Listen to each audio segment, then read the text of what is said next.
At 10:47, on a freezing November night in Chicago, a woman in a soaked gray jacket carried a dying 19-year-old girl up the ramp of an emergency room and begged them to open the doors. Her name was Adeline Cross. She was 28 years old. She slept in a rusted sedan behind a bus depot, and her hands were shaking with cold and blood as she called out the girl's pulse through the glass. Inside, under the fluorescent lights, Dr. Camille Prescott stood with her arms folded and didn't move. She saw torn sneakers. She saw a stranger's blood on a homeless woman's coat. She saw someone who didn't belong on her floor, so the doors stayed shut. Adeline knelt down on the wet concrete, held the girl's head steady, and kept talking so she wouldn't slip under. 18 minutes. 18 minutes of a trained voice reciting vital signs to a room full of people who could hear every word and chose to look away. What Dr. Prescott didn't know was that a man had just stepped out of the restaurant across the street and was standing in the rain behind her, watching all of it. His name was Cassian Farrow, 34 years old, and in that city people lowered their voices when they said it. He didn't shout, he didn't reach for a phone. He simply crossed the street, crouched down beside the woman in the gray jacket, and looked at the girl's face. And in that moment, every person inside that hospital was about to find out exactly whose sister they'd left out in the rain. If you believe nobody should ever be turned away at a door, hit that like button, share this story with someone who needs to hear it tonight, and subscribe so you don't miss what comes next. Now let's go back to that freezing night in Chicago, and to the 18 minutes that changed everything. He didn't say a single word during those first few seconds. Cold rain streamed through his hair and soaked into the shoulders of his suit, but he didn't move. He only looked down at the pale face, tilted upward in the arms of a strange woman, at the parted lips struggling for each shallow breath, and something very old inside his chest cracked cleanly in two. People always said that Cassian Farrow had never shown emotion in front of anyone, that he could sit and listen to the worst possible news without so much as a flicker crossing his face. That night was no different. He didn't shout. He didn't call his sister's name. He only reached out, touched Noelle's neck very lightly, then withdrew his hand, and when he finally spoke, his voice was so low that Adeline had to lean closer to hear him. "What's her pulse?" he asked. Adeline didn't look up. She was still holding the sides of the girl's head firmly between her hands, both hands numb from the cold, and she answered like a machine that had been programmed many years ago. "Fast and getting weaker," she said. "It was easier to feel when I found her. Now I have to press deeper to catch it. Her skin is cold. Her lips are starting to turn blue. The upper left side of her abdomen is rigid and getting harder. I suspect internal bleeding." When she finished, she bit her lip, because she knew she had just said something a hired dishwasher wasn't supposed to know. "How long?" he asked. "Since the car hit her," she replied. "Probably close to 20 minutes. I called an ambulance, but dispatch said every unit was tied up with a chain collision out on the highway because of the freezing rain. They told me we had to wait, but she doesn't have that much time left to wait." Her voice broke on the final word. He looked at her. His third question wasn't like the first two. "What have you done for her?" he asked. Only then did Adeline look up. She said she had stabilized the girl's neck with a scarf and the strap from her bag before lifting her. She knew she wasn't supposed to move someone with a suspected spinal injury. She knew that very well, but she had weighed the risk and chosen to take it. She said she had kept the girl's head aligned the entire way, applied pressure to the wound along her side, and kept talking to her so she wouldn't drift into unconsciousness. Because as long as a person could still hear you, that person was still staying with you. Then she fell silent and waited for him to scold her. People always scolded her, but he didn't. He looked at her hands, at the way her fingers were positioned exactly where only someone with training would know to place them. And for one brief instant, an instant he would remember for the rest of his life, he understood that if this woman hadn't been there tonight, his sister wouldn't still be breathing. He rose to his feet. He lifted one hand and fastened the button of his suit jacket that had come undone when he crossed the street. A slow, precise gesture, almost calm, and anyone who had ever worked under him knew exactly what that gesture meant. It meant he had just made a decision he would never take back. He knelt down, slipped one arm beneath Noelle's neck and the other beneath her back, and lifted her as though she were something both weightless and so precious that dropping her wasn't an option. Adeline immediately supported her neck, keeping the makeshift brace made from the scarf in place, and the two of them moved together without either one having time to tell the other what to do. Then he turned his head toward her. Rain ran down his cheekbones, and his voice remained as low as before. "Come with me," he said. "Don't leave her side for a single step, no matter who tells you to get out." Adeline opened her mouth to say that they wouldn't let her inside, that she had already been thrown out of that building, that she no longer had any right to be there. But she saw the look in his eyes and swallowed every one of those words. She only nodded. She stood, both knees numb from kneeling too long on the wet concrete, her gray coat clinging to her back, and followed the man carrying the 19-year-old girl back up the slope toward the building she herself had been stopped from entering just 18 minutes earlier. Above them, behind the glass, the shadows inside began to move. Someone had recognized him. The automatic doors slid open in front of him, the same doors that 18 minutes earlier had remained motionless like a wall. He stepped into the lobby, carrying the cold and the smell of rain with him, water dripping in long trails across the polished tile floor, and he stopped in the middle of the waiting area. Someone was arguing at the reception desk. A telephone was ringing with no one answering it, and a television mounted on the wall was broadcasting a weather report. He didn't look at anyone. He only said, loudly enough for everyone to hear, that his sister was dying in his arms, and that his name was Cassian Farrow. For the next 3 breaths, nothing happened. Then a sharp, dry sound came from the reception desk, the sound of a clipboard slipping from someone's hand and striking the counter, papers sliding loose and scattering everywhere. The woman behind the computer looked up, and her face drained white within a second, the kind of whiteness that came over someone who had suddenly realized she was standing very close to something she had spent her entire life only hearing stories about. The security guard beside the column, the same man who had raised his hand to stop Adeline earlier, took 2 steps backward, without anyone telling him to move. He didn't take his eyes off Cassian. He simply stepped back, then took another step, his hands hanging loose at his sides in the way people lowered their hands when they wanted the person in front of them to see clearly that they had no intention of doing anything. The entire room changed direction in less than half a minute. A nurse who had been speaking on the phone hurriedly ended the call in the middle of a sentence. 2 men waiting in the row of plastic chairs quietly shifted aside, pressing themselves into one corner with their eyes lowered to the floor. No one panicked. They simply moved away, like water parting around the bow of a boat, and in the space that opened, there was only a drenched man holding a 19-year-old girl in his arms. Then the doors to the treatment area flew open, and Dr. Camille Prescott rushed out. She came so quickly that the back of her white coat lifted behind her, so quickly that she didn't watch where she was going, and caught her foot on the edge of the doorway, pitching forward and having to grab the side of a gurney to steady herself. The same woman who had stood with her arms folded behind the glass only minutes earlier was now pushing the gurney into the middle of the lobby with her own hands, lowering the side rail herself, shouting for a stretcher team, shouting for the resuscitation room to be opened, shouting for the blood bank to be called. Her voice had changed. It no longer carried the calm superiority it had held only minutes before. It was urgent now, breathless, the voice of someone trying to outrun something she herself had helped set in motion. She reached out to take Noelle from him. Cassian didn't hand her over. He only turned his body slightly, a movement so small that it was enough to move his sister beyond Prescott's reach, and he looked directly into her eyes. He didn't raise his voice. He spoke so quietly that perhaps only the people standing closest could hear every word, telling her that she had just stood behind that glass and had already been given her chance, that she had surrendered with her own hands any right to touch his sister, and that she should call someone else, right now, before he had to say it a second time. Prescott's hand froze in midair. She stood there, a woman who had been accustomed to giving orders inside this building for years, and she couldn't find a single word to answer him. She turned her head and called the name of another doctor on duty, her voice unsteady. The younger doctor came running, and only then did Cassian bend down and place his sister on the gurney, carefully supporting the back of her neck and keeping the soaked scarf tied around it in place as a makeshift brace. The gurney rolled away, its wheels squealing across the tile, an entire group of people running alongside it.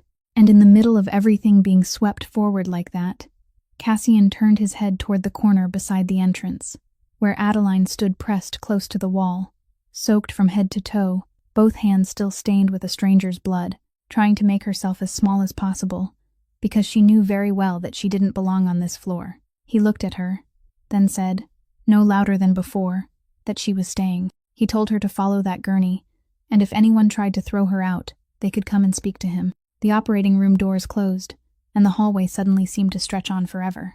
Adeline stood there for a while longer. Then she began to notice that people were looking at her, not directly, but in quick glances before turning away. The way people looked at a stain on a new carpet. She looked down at her torn shoes, leaving dirty wet marks across the white tile floor, at her 2 hands still stained with dried blood, at the gray coat dripping water into a puddle around her feet, and she understood that her part was finished. The girl was inside now. Her family was here. There was no reason for her to remain and bother anyone any longer. She turned and started toward the far end of the hallway, intending to use the back exit so she wouldn't have to pass through the lobby again, and she had almost reached the stairwell when a woman's voice came from behind her. It wasn't loud or hurried, but it carried the firm certainty of someone who had never needed to repeat herself twice. The woman had almost completely silver hair, wore a dark overcoat, and carried a paper bag in one hand and a steaming paper cup in the other.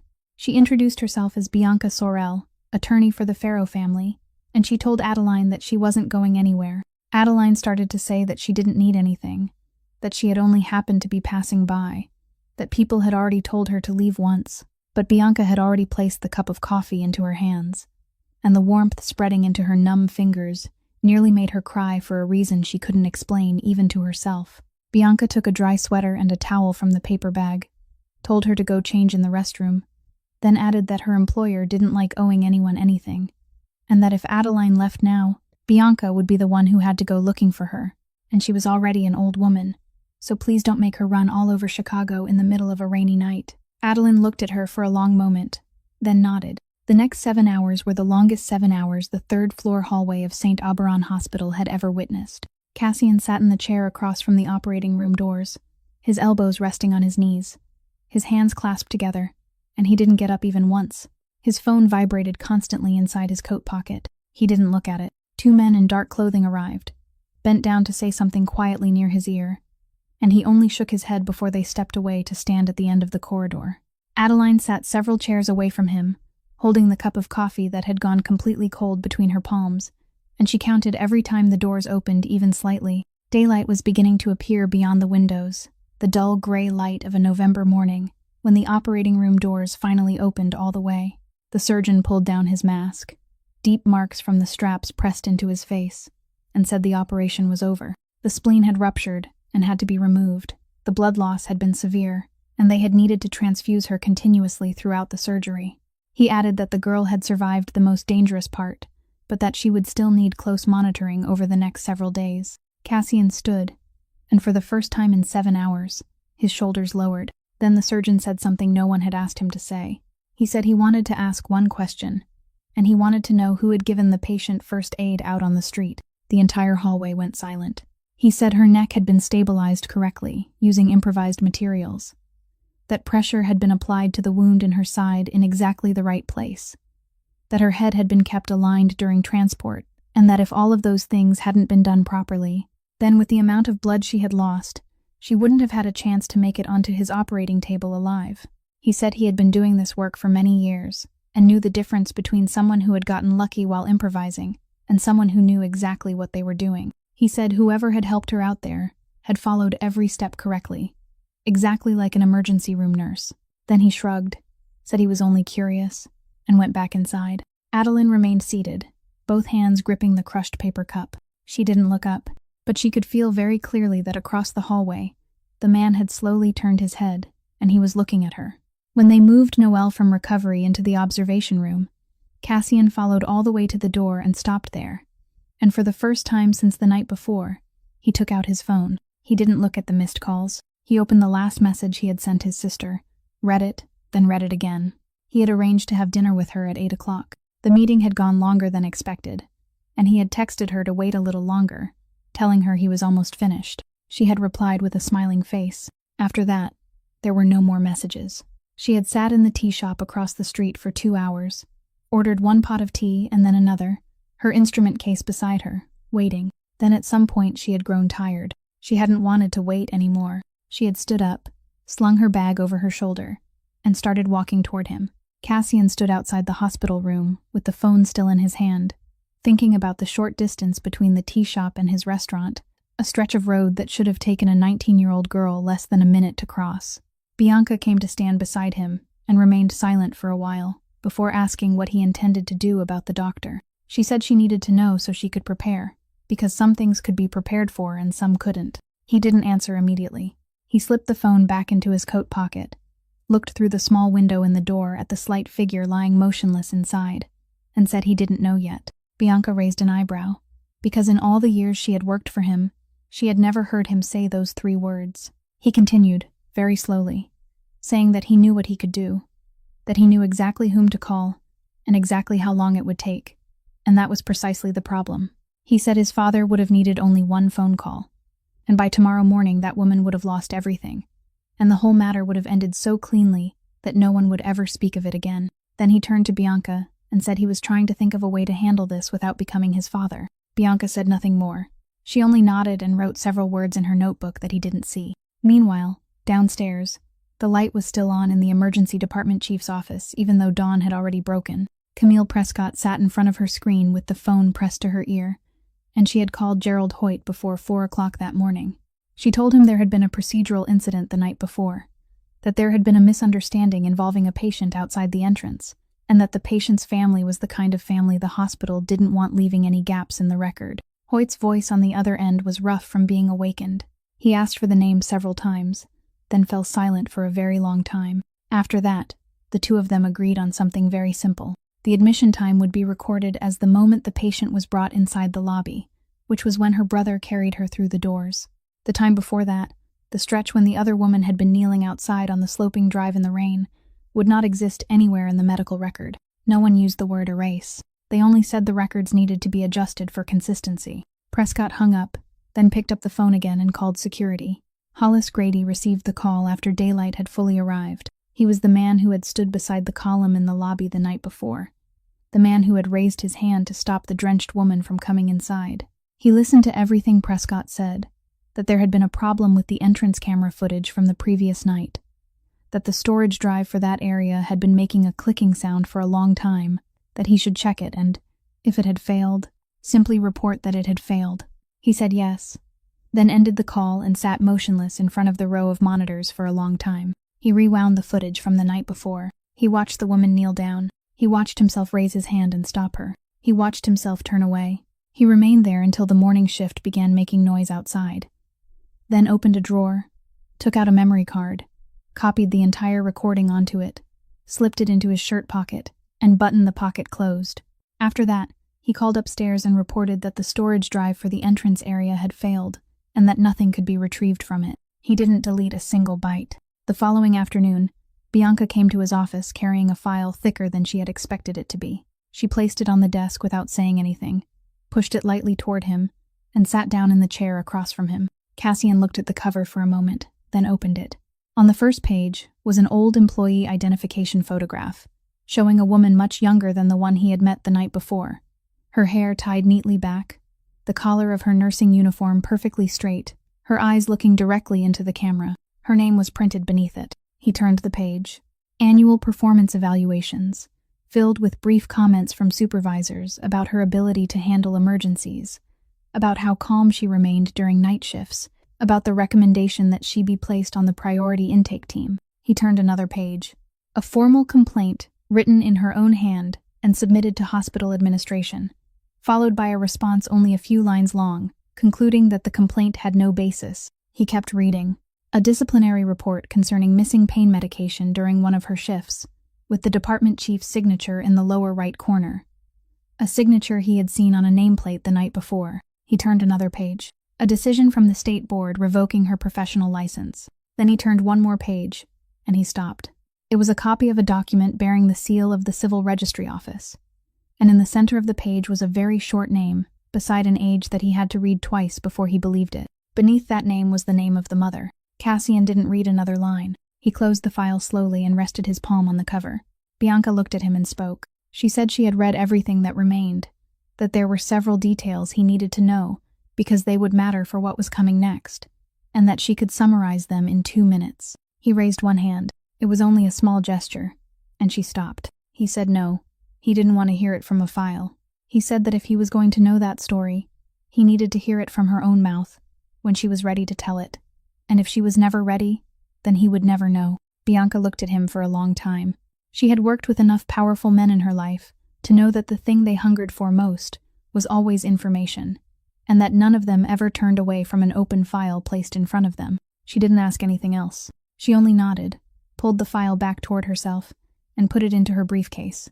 Then she said there was one more thing. She said the hospital had moved very quickly, much faster than normal, and that earlier that morning they had signed a contract with a major downtown law firm The kind of firm people hired only when they already knew they were wrong and needed someone to build walls around them.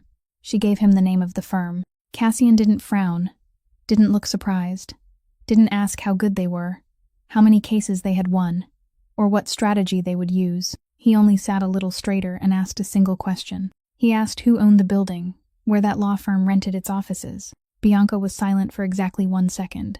In that second, she opened a file inside her own mind, ran through the list of commercial properties scattered across downtown whose paperwork she signed every quarter, and found the building, found the floor, found the long-term lease that still had more than 3 years before it expired. She looked up. She said it belonged to him. Cassian said nothing more. He stood, walked to the window, and looked down at the street where the lights were beginning to come on, his hands clasped behind his back. Bianca remained seated behind him, and she realized that throughout the entire conversation, he hadn't given a single order. He hadn't told her to terminate the lease. He hadn't told her to send a payment notice. He hadn't told her to do anything at all. He had asked only one question, and now both people in the room knew the answer. She picked up her briefcase and walked toward the door, and just before stepping into the hallway, she heard him speak behind her, very quietly, telling her to leave it alone for now, to let them stay in that building, and believe they were safe. The vacant lot behind the bus station was the kind of place people passed through but never stopped in. Of the 2 bulbs in the streetlight there, one had been burned out for a long time. The uneven ground was filled with rainwater, and along the brick wall at the back sat several old cars in no particular order, cars whose owners no longer had enough money to do anything with them except sleep inside. Cassian arrived at dusk. He told the driver to stop at the entrance to the lot and walked in alone, both hands in the pockets of his coat.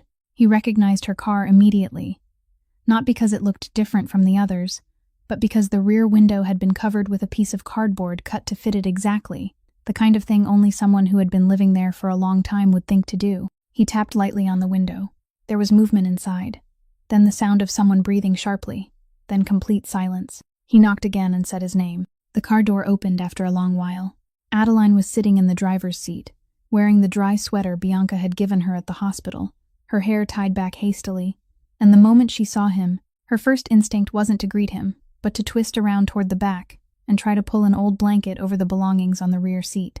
She did it so quickly, almost clumsily, that the very urgency of the movement allowed him to see everything she had wanted to hide: a flattened pillow, a bottle of water, a plastic container holding bread, a notebook with peeling leather on the cover.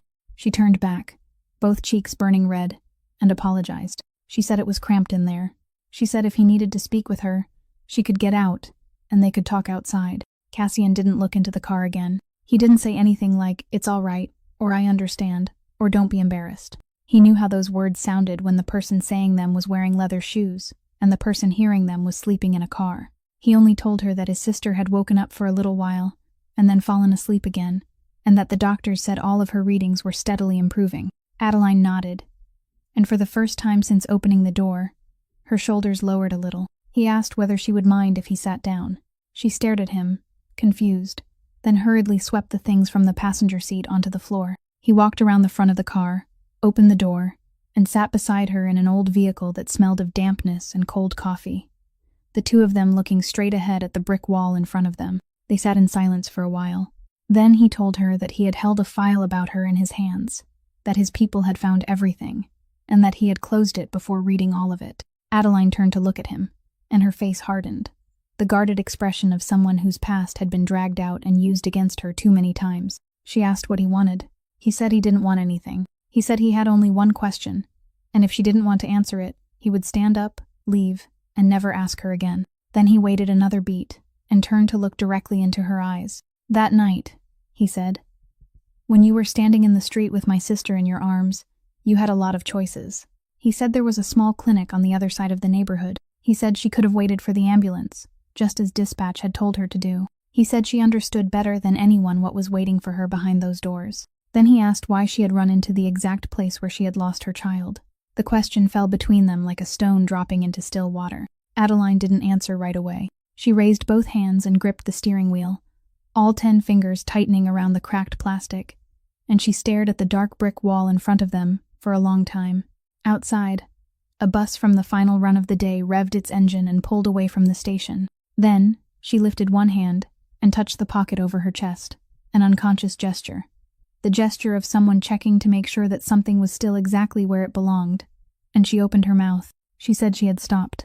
She said that the moment she lifted the girl into her arms and saw the brightly lit dome of the hospital at the end of the street, she had frozen in the middle of the sidewalk, and she had stood there for 4 seconds. She said she remembered very clearly that it was 4 seconds because she had counted them. She had always counted everything in her head since the days when she still worked as a nurse. It was the habit the profession had left her, after taking everything else away. Those 4 seconds, she said, lasted longer than the past 3 winters put together. In those 4 seconds, she saw that entire hallway again, smelled the disinfectant again, saw the reception counter with its cloudy glass partition. She thought about turning toward the small clinic on the other side of the neighborhood, even though she knew there was nothing there except a few boxes of gauze and bandages. She thought about laying the girl down and sitting beside her until the ambulance arrived, and she calculated the blood loss against time in her head, and she knew exactly where that number led. Then, in the 4th second, she said, she thought of something entirely different.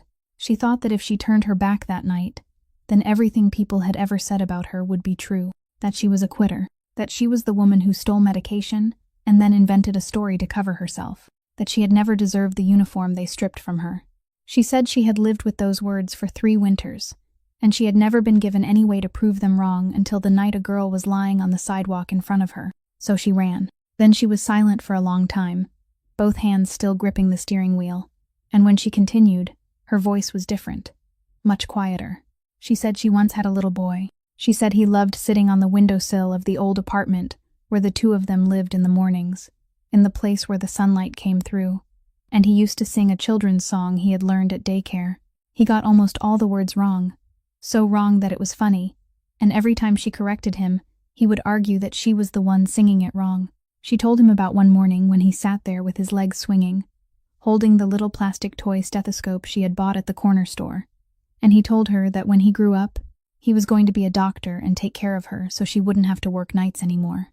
She said she laughed and told him, "All right, Mommy will wait for that." Her voice broke there. She continued in a flat voice, the kind people used when reading from an official report, because it was the only way she could make it to the end of the story. She said that winter her little boy developed a high fever.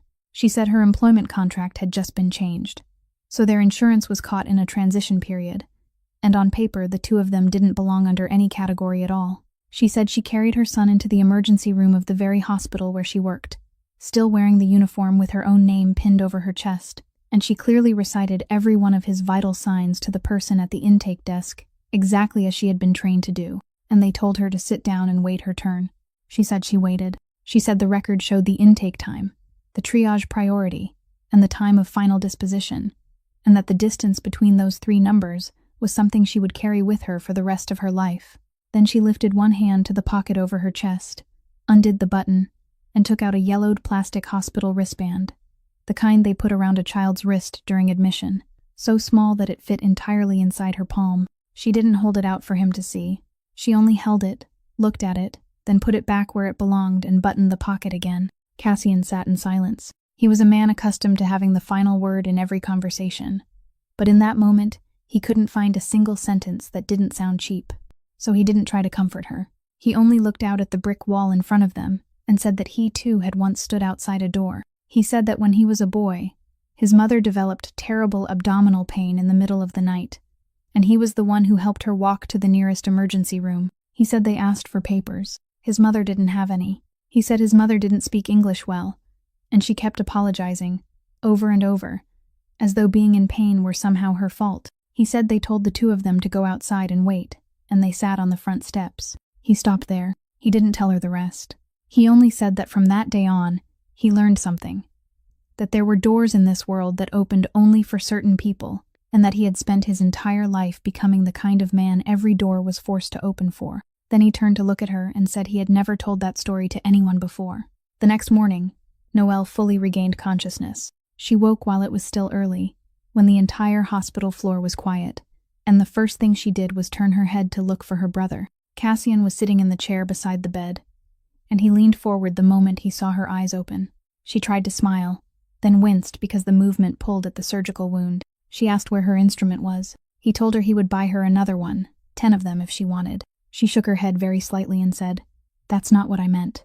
Then she was quiet for a while, her eyes fixed on the ceiling, and she asked him a question he hadn't prepared for. She asked whether there had been a woman beside her out in the rain. Cassian sat a little straighter. He asked what she remembered. Noelle said she didn't remember the woman's face. She said everything had been dark and cold, and she couldn't see anything clearly. Only a patch of gray directly above her, probably a coat. She said she remembered someone holding both sides of her head very firmly, holding her as though afraid she might somehow slip away. And she remembered a voice. She said the voice wasn't panicked, wasn't crying, wasn't calling for help. It only kept talking to her, evenly, continuously, without stopping for even a second. She said the voice kept repeating that she mustn't fall asleep, that she needed to look right here, that she still had music left to play. Noelle said she didn't understand how that person had known she played an instrument. Then she turned to her brother and asked whether the woman had really been there, or whether she had dreamed her. Cassian said she had been real. At noon that day, Adeline was brought up to the 3rd floor. She stood outside the hospital room for a long time, worrying the hem of her sweater between her fingers, and nearly turned around twice before Bianca gave her a gentle push between the shoulder blades. She stepped inside, and the girl lying in the bed turned her head to look at her. No one said anything for the first few seconds. Then Noelle held out her hand. There was still an IV in it. Her fingers were weak, but she kept reaching toward Adeline until Adeline finally stepped closer and took it. Noelle said, "Thank you." Adeline opened her mouth to say that she hadn't really done much, that anyone who had been there would have done the same. All the things people said when they wanted to make themselves smaller, but she couldn't get a single word out. In all 3 winters, since everything had happened, no one had ever thanked her for anything connected to the profession that had been taken away from her. She simply stood there and held that hand. Noelle looked at her for a while, then asked a question. She asked how Adeline had known she could still hear her. She said the doctors had told her she had been barely conscious for most of that time, that she herself couldn't remember whether she had been awake for even a minute, and yet Adeline had kept talking to her the entire time, without stopping, as though she had been certain Noelle was listening. She asked how she could have been so sure. Adeline didn't answer right away. She looked down at the hand resting in hers, the hand of a 19-year-old girl whose fingertips were calloused from strings, and she stayed silent for so long that Noelle began to think she wasn't going to answer at all. Then Adeline said she hadn't been sure. She said no one could ever be sure of something like that no book taught it and no machine could measure it. She said she had simply believed. She said she had once sat beside someone, and throughout that entire time she had talked without stopping, told every story she could think of, made every promise she knew how to make, and believed with everything she had that the person could hear her. She said no one had ever confirmed that for her, not one person. Then she stopped and said nothing more. Noelle looked at her and waited. And when she realized Adeline wasn't going to continue, she didn't ask. She only curled her fingers gently around Adeline's hand. At the far end of the room, beside the window, Cassian stood with his back to both of them, looking down at the street below, and he didn't turn around for a very long time. A few days later, Adeline was still living by the same routine she always had. She still worked the evening dishwashing shift at a restaurant several blocks away, still took her pay by the day, still walked back when the city had gone quiet. That night, she chose to go around through the low-rise neighborhood to the north, because the shortcut through the construction site had been fenced off, and she passed a row of houses with neat front yards, the kind of homes that belonged to people with respectable professions and respectable hours. She recognized the name on the mailbox before she had time to think about what it was she was recognizing. Then she saw the 2 cars. They were parked close to the curb directly across from the gate. Lights off, engines off, windows dark. No one got out. No one honked. No one did anything at all. They simply sat there in silence. And there was something inside that silence that made her stop in the middle of the sidewalk and left her unable to lift another foot. She had lived on the margins long enough to understand that cars parked that quietly weren't there by accident. She watched for another moment, then started walking very quickly, and she didn't stop until she reached the vacant lot behind the bus station. She sat inside her car with her hands trembling and took out her phone to dial the number Bianca had given her. Cassian answered after 2 rings, even though it was already well past midnight. Adeline didn't say hello. She asked him directly whether he knew what was happening outside Dr. Prescott's house. There was exactly 1 beat of silence on the other end, and that silence alone told her he had no idea. She told him what she had seen. Then she said, her voice trembling more with every sentence, that she wasn't calling to defend that woman, that she was the last person in the world who had any reason to defend her. She said she only needed him to understand one thing. She said that night she had knelt outside a door, while people on the other side had the power to decide who she was, how she deserved to be treated, whether she was allowed to come inside, and they had made those decisions for her. She said she had lived for 3 winters with that feeling. Then she asked him what she became, if there were now 2 cars sitting silently outside someone's gate because of her. She asked whether that meant she had become one of the people standing inside and looking out. She said she didn't want to win that way, that if winning meant winning like that, she would rather lose for another 3 winters.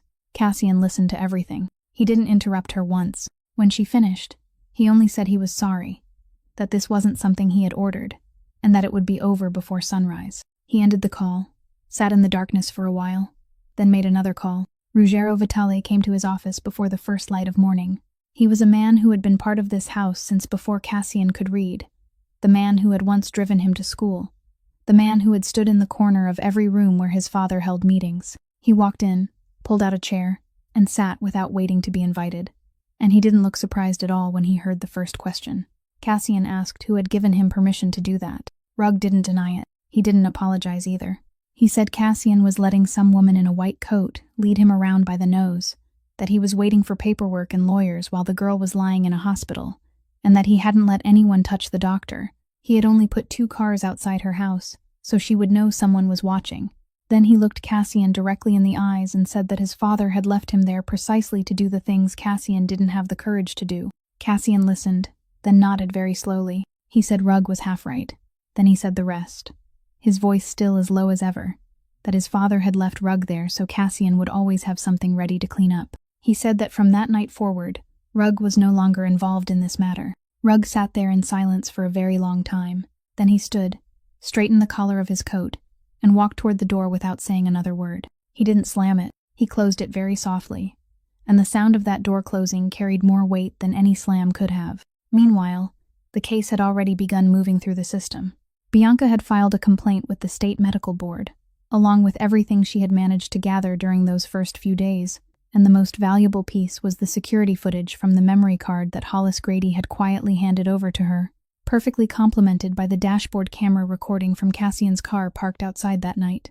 Together, the entrance, security recording, and the exterior parking surveillance captured everything from beginning to end, with unbroken timestamps and clear audio. Bianca called it the kind of thing someone in her profession almost never got. A piece of footage no lawyer needed to interpret, something you simply played and let speak for itself. But on Thursday morning, she came into Cassian's office wearing an expression he had never seen on her before. She didn't sit down. She placed an official notice on his desk and said that the board had just issued an order temporarily suspending consideration of all materials submitted by his side. Cassian read the document. The language was very polite and very cold. The board stated that it had received a filing from the hospital's legal representatives alleging signs that the party submitting the complaint had attempted to influence an involved individual outside the formal proceedings, and that in order to preserve objectivity, all materials provided by that party would be temporarily set aside, pending verification of their origin and the manner in which they had been obtained. There wasn't a single word saying the footage was fake.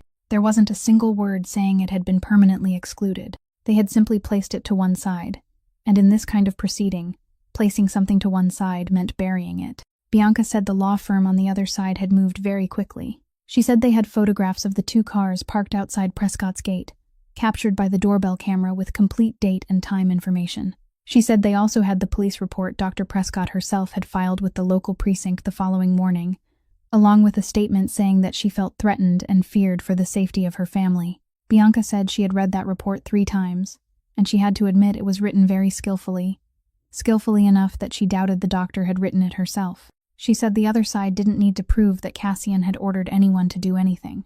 All they had to do was create the image of a man carrying that name, standing behind the complaint, and that alone was enough to make everything he submitted look suspicious. Cassian placed the notice back on the desk. He didn't slam his fist down, didn't curse once, didn't ask whether there was some way to overturn it. He simply sat there looking out the window for a long time, and Bianca saw his jaw tighten. Then he asked what they had left if they couldn't use the footage. Bianca answered as plainly as she always did. She said they had the testimony of a woman whose nursing license had been revoked and who was living in her car. She said they still had the surgeon's statement, but he could only speak about the patient's condition when she reached the operating table, not about what had happened outside the entrance. She said the medical record had been written in a way that made the entire stretch of time in the rain disappear completely. Put simply, she said, they were holding a very powerful story and had nothing to prove it. Cassian nodded. He said that meant the other side hadn't beaten him with an argument at all. They had simply picked up a gift. Bianca looked at him and said aloud what both of them were already thinking, that the gift hadn't been created by their opponents, that it had been wrapped and placed directly into their hands by a 61-year-old man who had been part of this house since before Cassian could read. A man who had never wanted to harm him for a single day in his life. Cassian didn't answer that. He only told her to keep working, to follow the proper process, and not to take a single shortcut. Then, when she had nearly reached the door, he called after her and asked whether Adeline knew about any of this yet. Bianca said she didn't. He told her not to say anything. He said he would tell her himself. Cassian had requested that his sister be transferred to the university hospital on the north side of the city several days earlier, and the paperwork was finally completed late that afternoon. He didn't explain his reasons to anyone, but everyone understood that he didn't want his sister spending another night beneath the roof of the place that had once closed its doors to her. The transfer ambulance left St. Auberon after dark, in the middle of a cold rain that had begun freezing over the road.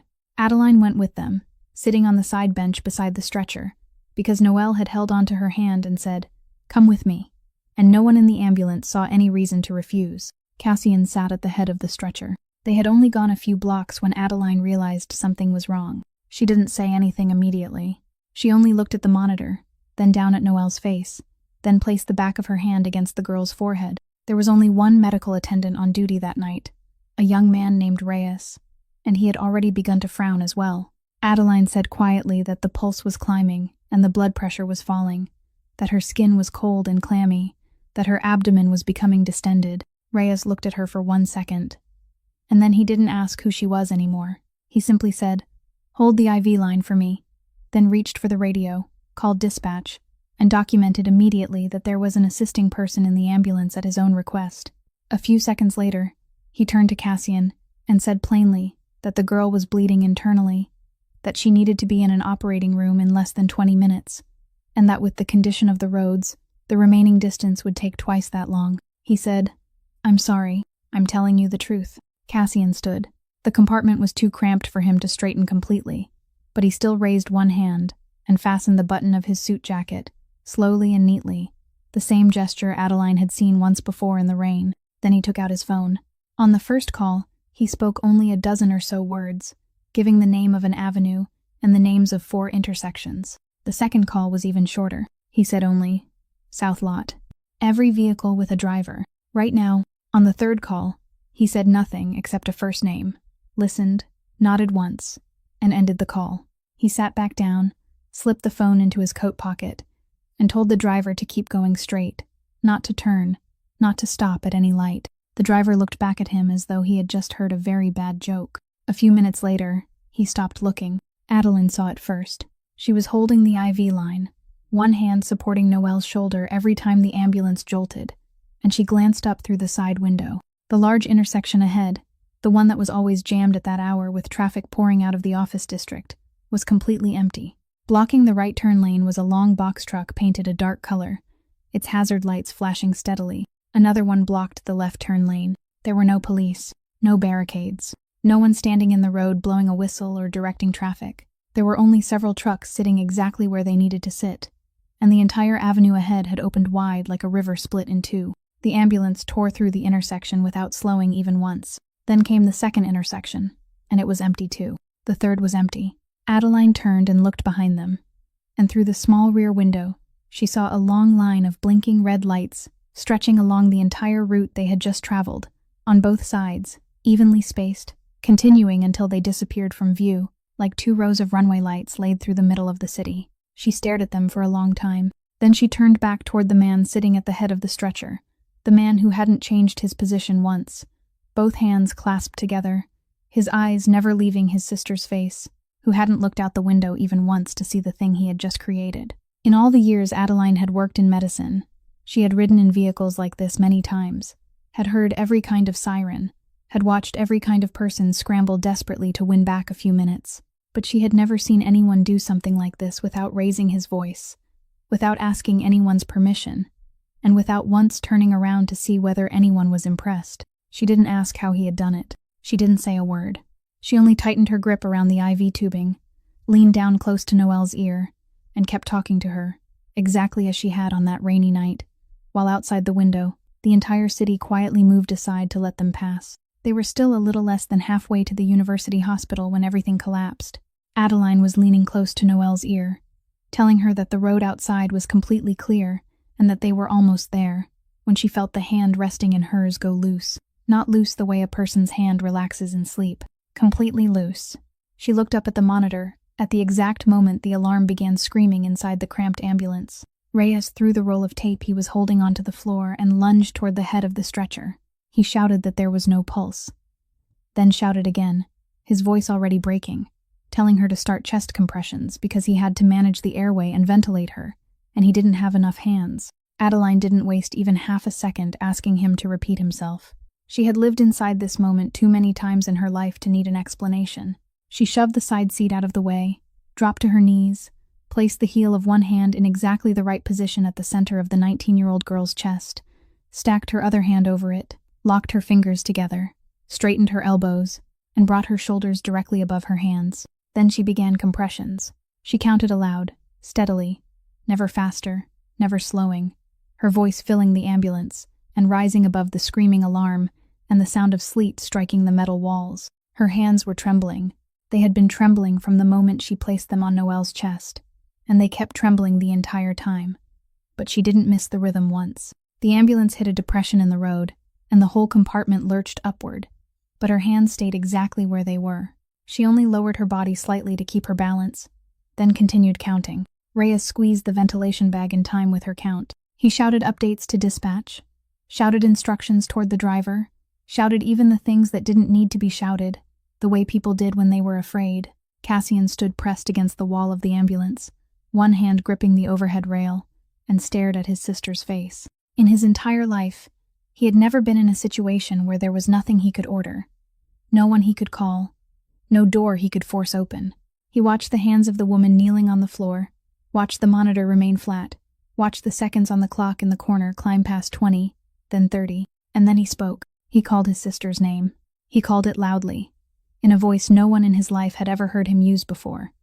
Not the voice of a man giving an order, but the voice of an older brother, begging. He called her again. Inside that cramped metal compartment, the sound struck the walls and disappeared, and no one turned to look at him. Adeline kept counting. When the clock passed 40 seconds, a sharp spike appeared on the monitor. Then another. Reyes shouted that they had it, that there was a pulse, and he grabbed Noelle's wrist to confirm it with his own fingers. Adeline didn't stop immediately. She gave several more compressions to be certain, then slowly lifted her hands away and collapsed back onto the ambulance floor, breathing hard, both arms hanging at her sides as though they no longer belonged to her.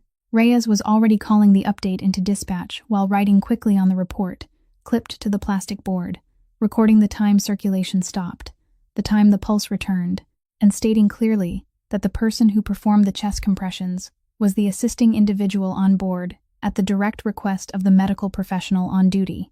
He wrote her full name there. Adeline saw him write it, and she didn't say anything. At that moment, she couldn't think of anything either. She only sat on the floor with her back against the wall of the ambulance and listened as the monitor began sounding its steady rhythm again, a sound she had heard thousands of times in her life and had never once thought was as beautiful as it was then. The ambulance traveled a little farther before they arrived. People rushed out to pull the stretcher down, and at the moment its wheels touched the pavement, Noelle's eyelids moved. She opened her eyes, for the second time in her life doing so after coming back from that dark place. And the first thing she saw wasn't the ceiling, wasn't the lights, wasn't the people in medical gowns rushing around her. It was a figure in a gray coat leaning over her, and beneath it was a face soaked with tears, telling her not to sleep, telling her to look right here, telling her that she still had music left to play. The complaint filed with the medical board leaked within only a few days, and once the press learned the name of the man behind it, they stopped writing about the door. They wrote about him. The first article was only a short piece in the city section. The second was longer, with a photograph taken from a distance, references to his father, to the Pharaoh name in old records, to investigations from years ago that had gone nowhere. By the third article, they had reconstructed an entire past, using phrases like suspected, believed to be, never convicted, words careful enough to avoid a lawsuit, and clear enough that anyone reading knew exactly what they were meant to understand. Noelle read all of it in her hospital room, on the screen of her phone, one afternoon while she was alone. She read slowly. Then she went back and read it again from the beginning. After that, she turned the phone face down on the blanket and lay staring at the ceiling until her brother walked in carrying 2 cups of warm water. Cassian knew the moment he saw her face. He set the cups on the table, pulled out a chair, and sat down. He didn't ask what she had read. He only sat there. Noelle didn't cry. She didn't shout, didn't strike the bed with her hand, didn't ask why he had hidden all of it from her for so many years. She only asked whether it was true. He said some parts were true, and some parts had been written to make a better story. She asked which parts were true. He was silent for a moment, then said more of it than she would want to hear. Noelle nodded very slightly, as though she had already prepared herself for that answer. She said she still remembered that when she was little, every time she asked what he did for a living, he told her he worked with docks, restaurants, boring things. She said she had believed him all those years. She said she had once told her roommate that her brother was the kindest person she knew. Then she turned her head and looked at him, and she asked the question he would hear again in his mind many times afterward. She asked him about that night, if the person carrying her hadn't been Adeline, but if he had been the one standing inside the hospital. She said just suppose. Suppose he was the man behind the glass, and outside there was a strange woman kneeling in the rain, wearing torn clothes, her hands covered in blood, holding a girl he had never seen before. She asked whether he would have opened the door. Cassian didn't answer. He opened his mouth, then closed it again. He was a man who could stand before a room full of stubborn men and never need to speak a second sentence. A man who could make an entire avenue in the middle of the city move aside with one phone call, and yet in that moment he couldn't find a single word, because he knew the real answer. He thought about all the years he had spent building everything he had, and he realized that in all those years he had never once bent down for someone who had nothing to offer him in return. He had learned very well how to become the kind of man every door was forced to open for. But he had never spent a single day learning how to become the kind of man willing to open a door for someone else. He looked down at his hands and said he didn't know. He said that was the most truthful answer he had. Noelle looked at him for a long time. Then she said she wasn't angry with him because of what the newspapers had written. She said she was angry because for all those years he had decided for her what she was allowed to know and what she wasn't allowed to know. She said he had done it because he loved her, and she understood that. But doing that was also a way of closing a door. Then she turned toward the wall and told him to go home and rest because she wanted to sleep. Cassian remained in the silent room for a while longer, looking at his sister's thin back turned away from him. Then he stood. At the doorway, he stopped with one hand on the handle and said into the room that he would find the answer. She didn't respond. What no one on the hospital's side had accounted for was the complaint Bianca had filed at the same time with the federal agency overseeing public medical reimbursement programs. She wasn't suing them. She was simply asking the agency to examine a possible violation of the law requiring every facility that receives public funding to screen and stabilize any emergency patient, regardless of whether that person has documents or money. That complaint didn't need evidence. It only needed a question mark. And 1 week later, federal inspectors arrived at St. Auberon at 7 o'clock in the morning without warning, carrying an order authorizing them to seize all emergency department operational data from the period in question. No one could stop them. No law firm could stop them. 3 days later, Bianca called Cassian to her office close to midnight, and by the time he arrived, the desk was covered with printed pages. She said she needed him to listen carefully because she was about to tell him something she had read 4 times before she dared believe it. She pointed to the first line. She said that on that night, the St. Auberon Emergency Department had switched to diversion status. She explained that it was a real procedure, a button the hospital was allowed to press when it was overwhelmed, notifying the entire dispatch system not to send any more patients there. She said that button had been activated at 10:31 that night. Cassian looked at the number and said nothing. Bianca continued, saying she had requested a comparison with the department's actual operating data from that same night, the number of empty beds, the number of cases being treated, the number of staff on duty. She said there had been nothing unusual at all. She said the emergency department had actually been quieter than average for a Saturday night. She said there had been no operational reason to press that button, not one. Then she turned to the next page and placed her finger on another line.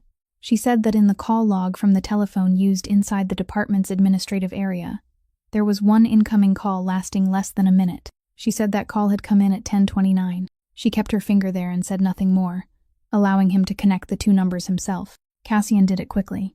He asked whose number it had been. Bianca said that was where she had to stop. She said the number was a prepaid line registered with information that couldn't be verified, and so far no one had been able to identify the subscriber. She said she had asked 2 separate sources to check, and both had returned the same result. She said she didn't know who had called. She knew only one thing for certain, that 2 minutes after that call, an entire emergency department had closed its doors to the whole city. Then she pulled out the final sheet, and her voice changed.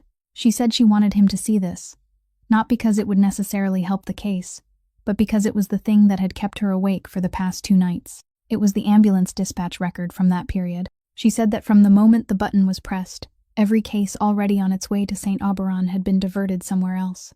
She read the entries one by one, slowly. A man burned by hot cooking oil, a young man who had fallen from scaffolding, a woman in premature labor, and an elderly woman with chest pressure who had been picked up only a few blocks from the St. Auberon entrance, then had to travel several additional miles through a city covered in freezing rain before finding somewhere willing to open its doors. Bianca said she had checked. The elderly woman survived.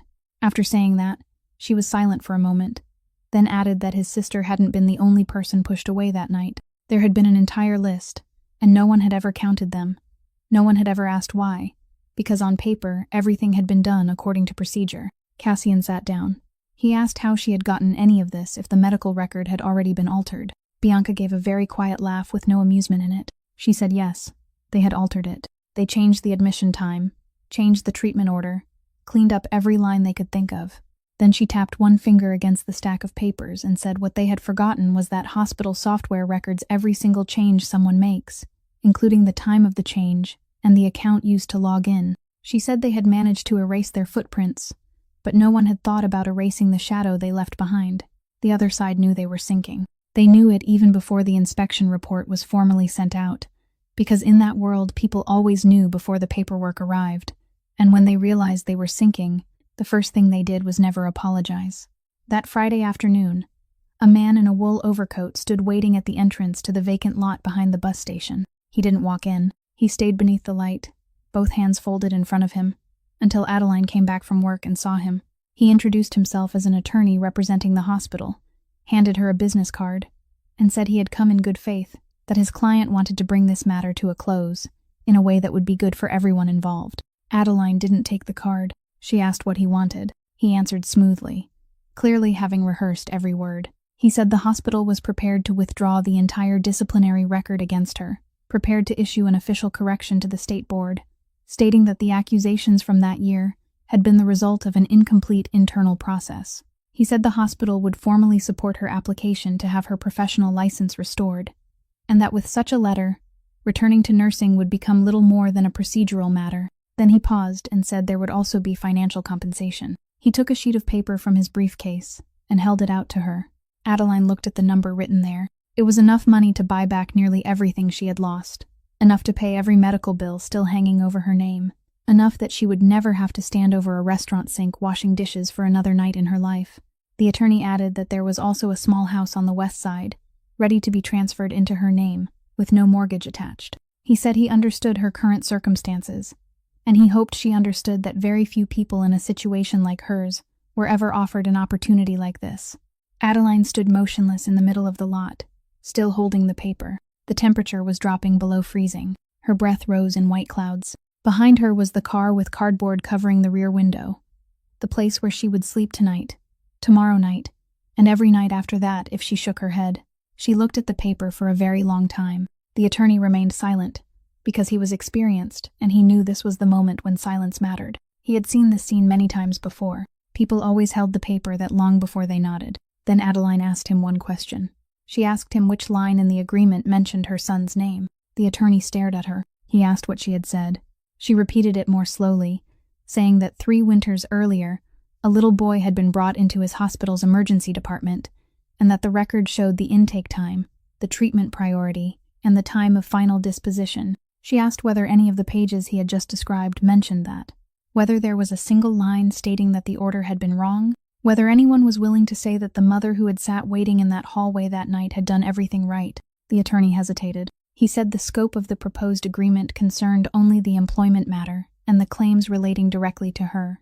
He said the other incident had already been reviewed and closed a long time ago, and that legally the two matters had nothing to do with each other. He told her she should focus on what was in her own immediate interest. Adeline nodded. She said she understood. Then she held the paper back out to him. He didn't reach for it, so she kept her arm extended in the freezing air until he was forced to take it. She said, "You came here to buy my silence, and you priced it with exactly the things I lost, as though replacing them one for one would settle everything. You still think what I want is my profession back, a place to sleep, my old life returned to me." Then she said the final thing before turning away, that if they truly believed that, then they still had no idea what she wanted, and perhaps they never would. She walked to her car, opened the door, got inside, and didn't look back even once. The attorney remained there for a long while afterward, holding the paper in his hand, standing in the middle of a dark, vacant lot he had never set foot in before. When the check was returned, the law firm moved on to the next option in its playbook, and that option had a very simple name: undermine the credibility of the complainant. No one held a meeting to decide it. No one called anyone to ask permission. A mid-level attorney drafted the motion, a senior attorney signed it, a clerk filed it, and the entire process took place over the course of one afternoon like hundreds of other afternoons inside that building. They asked the court to order Adeline Cross held for a mandatory psychiatric evaluation, arguing that she had lost her professional license, lost stable housing, was living in her car, and showed signs of a persistent fixation on a particular medical facility, demonstrated by her repeated returns there and, most recently, by her unauthorized performance of a medical procedure on a patient. The attached medical records were provided by the emergency department and bore the department chief's certification. Camille Prescott signed the section certifying the release of the records, not the petition itself, and for years afterward she would insist that she had only done the part of her job she was required to do. Gerald Hoyt knew nothing about any of it until it was already finished.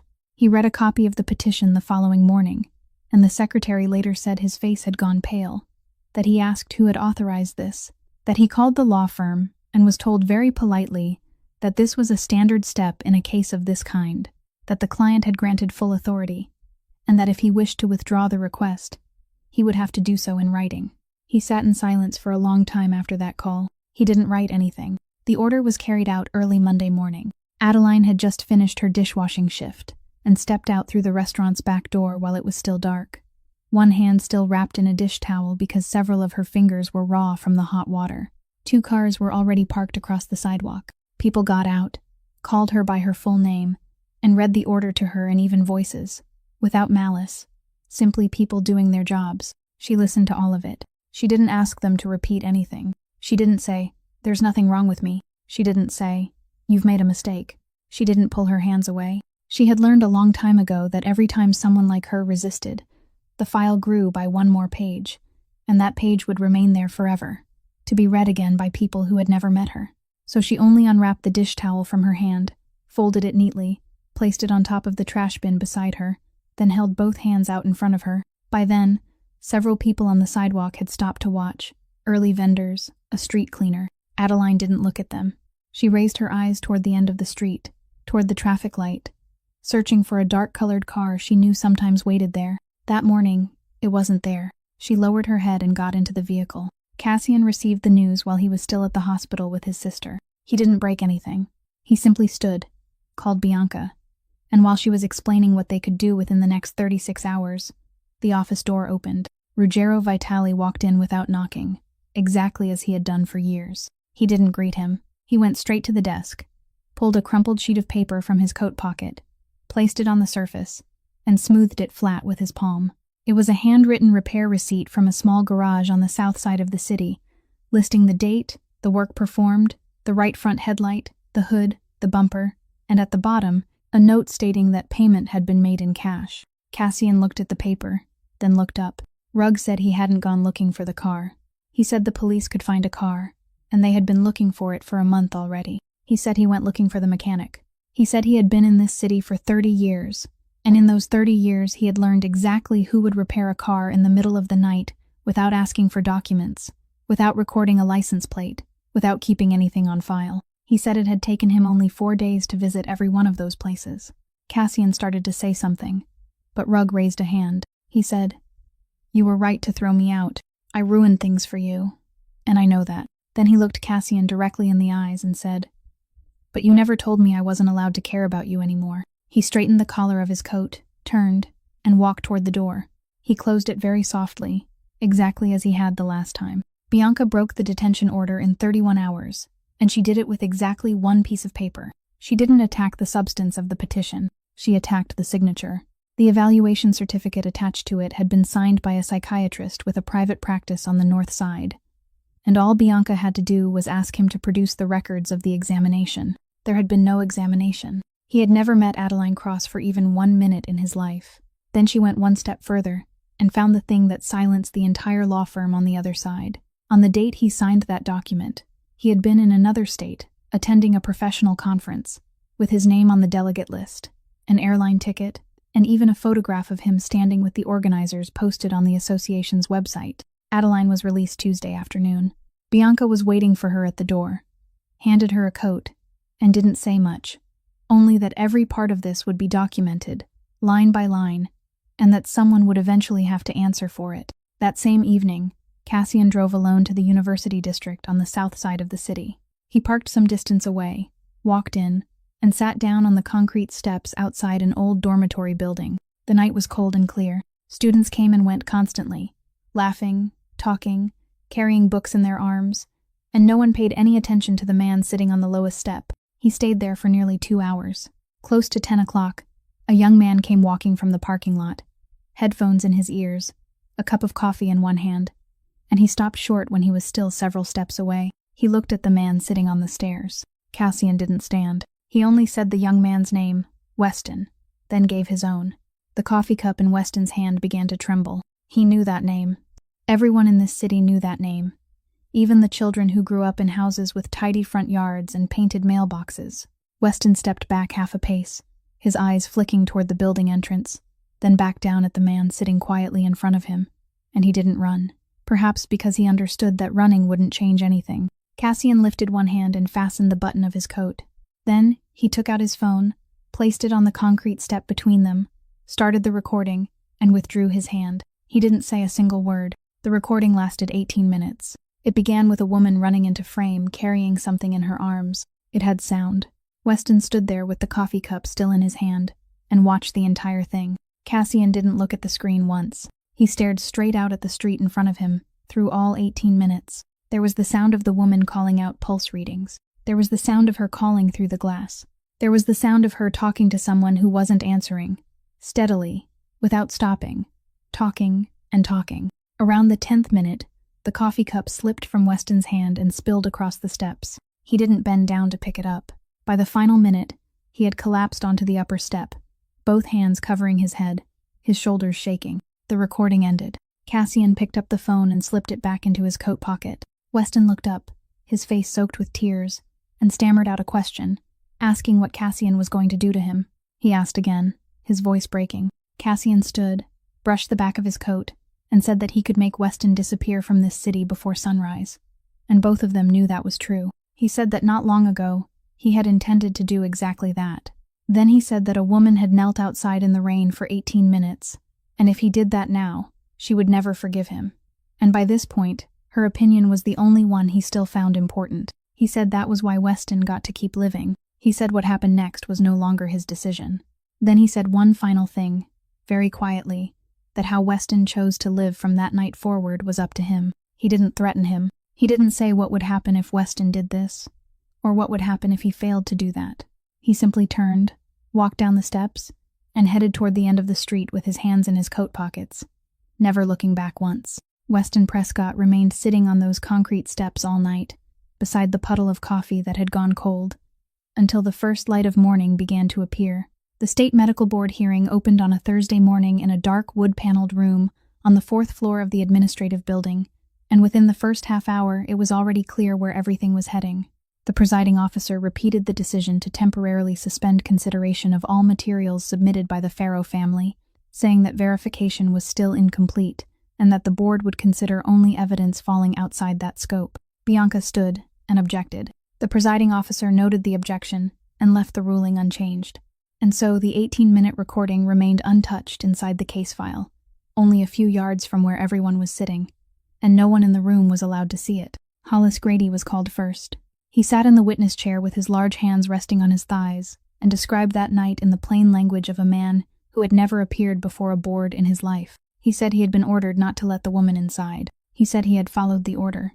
He said that the following morning someone called him and told him there was a problem with the camera data from the entrance area. At that point, the attorney for the other side stood, and he didn't ask Hollis a single question about that night. He asked only 3 questions. He asked whether Hollis still worked at the hospital. Hollis said no. He asked whether Hollis had resigned or been dismissed. Hollis was silent for a moment, then said he had been dismissed. He asked what reason had been written in the termination decision. Hollis said failure to carry out assigned duties. The attorney nodded, thanked him, and sat down. He didn't need to say anything else. The entire room had just heard a story, and that story was about a man who had lost his job and was now trying to punish the place that had fired him. Then it was Adeline's turn. She wore the sweater Bianca had given her hair tied neatly back, her posture straight, and she answered each question one at a time, in a voice that was surprisingly calm. Then the attorney for the other side began, and he too didn't ask about that night. He asked where she was currently residing. Adeline answered. He asked her to be more specific, and she was. And somewhere in the room, someone shifted quietly in their chair. He asked whether she still held a professional nursing license. She said no. He asked why it had been revoked.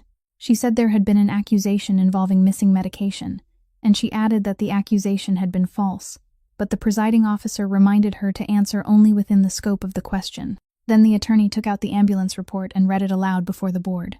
He read the line identifying the person who had performed chest compressions. He asked whether it was true that she had performed resuscitation on a patient while she did not hold a valid professional license. Adeline said yes. Bianca stood and said that the action had been lawful, that it had been performed at the direct request of the medical professional on duty, and had been fully documented in the report. The other attorney smiled very politely and said that he had never claimed it was unlawful. He said he only wanted the board to note that the person accusing the hospital of procedural failures was herself, someone with a habit of stepping outside procedure. Then he sat down. Gerald Hoyt came last. He took the witness chair, adjusted his tie, and said exactly 3 things. He said the hospital always complied with every applicable regulation. He said that if any mistake had occurred that night, then it had been an error at the operational level, and hospital administration had learned of it only after everything was already over. He said the hospital was prepared to cooperate with every relevant authority. Then he stood, and he didn't look at Camille Prescott even once, though she was sitting less than 10 feet away from him. The presiding officer looked at the clock, looked at the stack of papers in front of him, then gathered the documents together, and said that if there was nothing further, the board would retire to deliberate.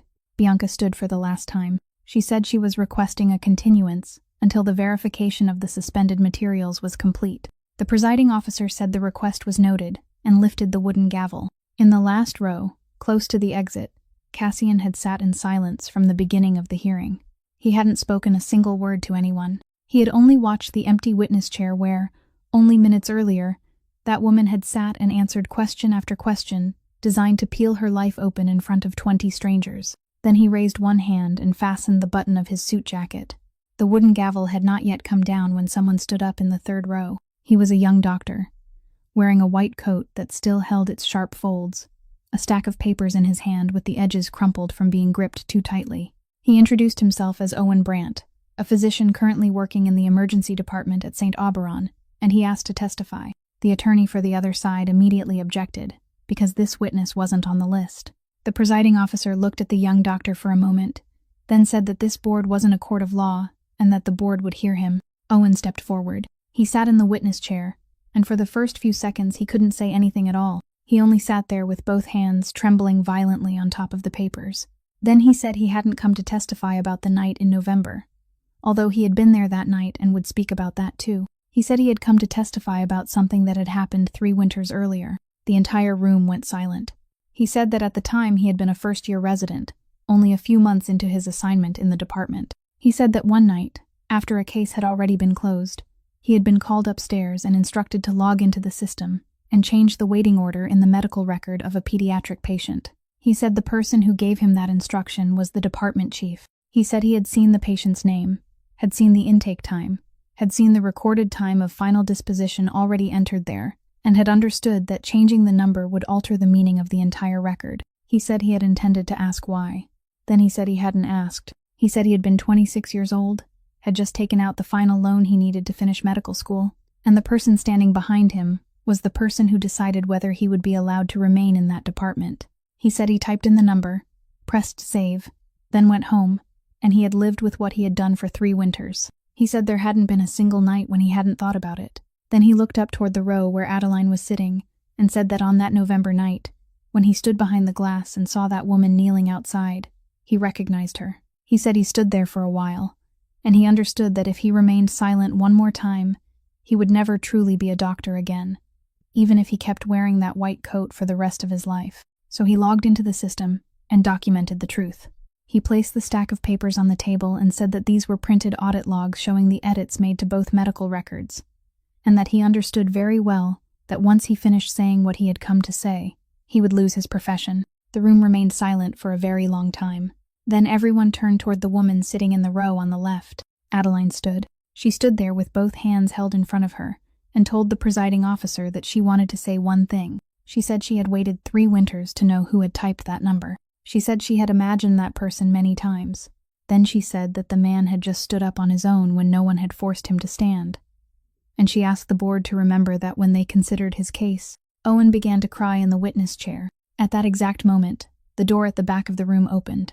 A man in plain clothes entered first, holding up an investigator's identification, and behind him came a young man with a pale face, swollen red eyes, and both hands buried deep in the pockets of his coat.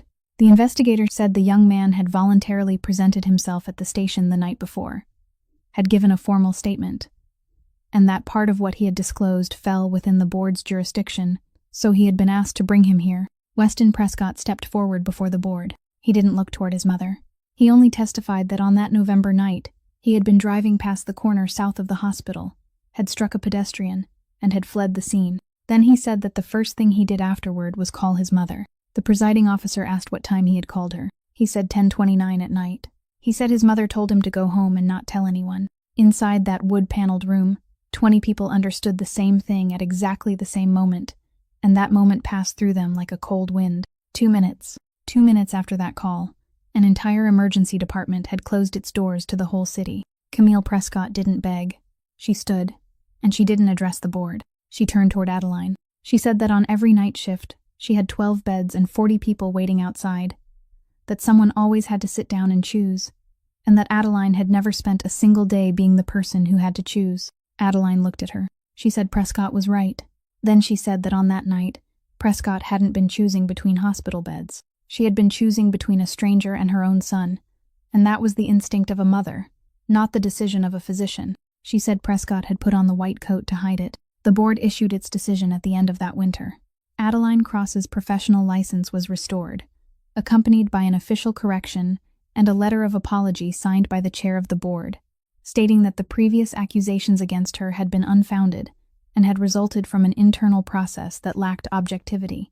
Camille Prescott's license was permanently revoked, and her case was referred to prosecutors over the falsification of medical records. The hospital was fined and placed under federal supervision. Gerald Hoyt resigned before anyone had the chance to ask him to. Owen Brandt received a temporary suspension rather than permanent revocation, and the final decision included a specific line, noting that the complainant herself had asked the board to show him leniency. The compensation was transferred to Adeline at the beginning of spring. She didn't buy a house. She walked to the exact stretch of road she had run along while carrying Noelle that night, stopped in front of an old laundromat space that had been closed for years, and rented it. The community clinic opened on a March morning. No questions about insurance. No questions about documents. Owen took responsibility for the medical side, and he told her that if no one would let him practice medicine anywhere else, then he would practice there, even if he had to do it without pay. Hollis Grady sat at the reception desk wearing a new shirt his daughter had bought him, and the first thing he did every morning was prop the entrance door fully open. On the glass there was only one small line of writing, small enough that people had to step closer to read it, saying that this door was always open. Inside, right beside the entrance, hung a small frame, and inside the frame was a yellowed plastic hospital wristband. There was no caption beneath it. The opening that day drew more people than Adeline had expected. Neighbors came carrying cakes, flowers, and whole groups of children. The children ran around the rows of plastic chairs, their laughter filling the room, fighting over the cookies laid out on the front table. And when Noelle opened her instrument case, They all dropped down onto the floor, suddenly silent, their eyes wide as they watched the bow move across the strings. She played the exact piece she had been practicing on that November night, and she played it all the way through without missing a single note. When the music ended, the children burst into applause. Noelle looked down at the instrument case resting at her feet, the old case that had been shattered and that she had believed she would never see again, now pieced back together fragment by fragment, the cracks still visible beneath a carefully hand-polished layer of varnish. She asked who had done it. Adeline looked toward the far end of the room. There, beside the door, stood a man in his 60s, quiet and still, with traces of glue still clinging to his hands, and by the time everyone turned to look, he had already slipped outside. Cassian arrived late.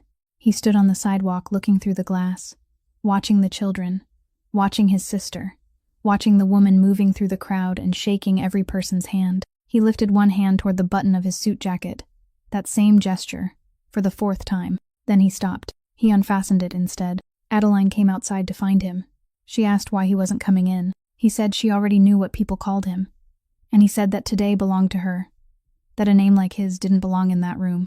Adeline looked at him for a moment. Then she said that on that night, countless people had passed through this neighborhood.